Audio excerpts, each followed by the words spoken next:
L'ogro, c'est le surnom donné à cet éléphant qui s'est aventuré fin novembre près du village de Tcheblodje en Côte d'Ivoire.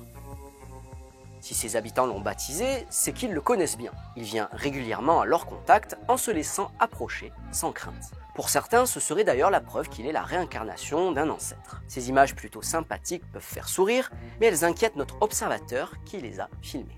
L'une des raisons principales qui fait que les éléphants, les animaux viennent au village, c'est parce qu'ils n'ont plus d'habitat.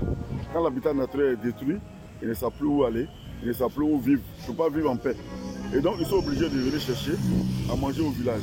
Parce que les arbres fruitiers qu'ils avaient l'habitude de manger, ces arbres fruitiers sont morts, ont été détruits pour faire place à des plantations.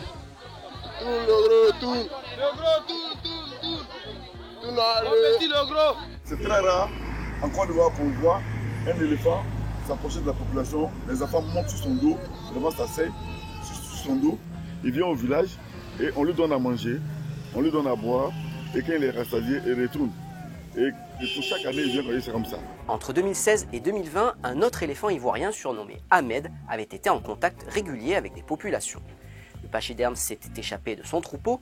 Il était au début plutôt joueur, mais il avait fini par faire preuve d'agressivité, détruisant notamment des véhicules et des champs. Malgré son placement dans une réserve en 2020, son comportement n'avait pas évolué.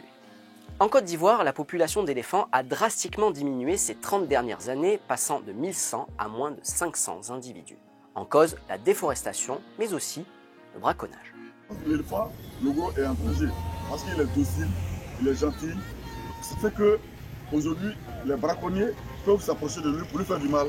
Vous voyez que ici, il y a une simple petite forêt avec des singes. Mais aujourd'hui, à Mans, les autorités ont pris des dispositions pour protéger cette forêt. Parce que si cette forêt est détruite aujourd'hui, imaginez que tous ces singes-là vont se disperser dans la nature. Et les braconniers vont les exterminer. Et donc, le souhait des populations, c'est que l'éléphant soit sécurisé et il soit envoyé dans un parc, dans une réserve où on pourra l'approcher.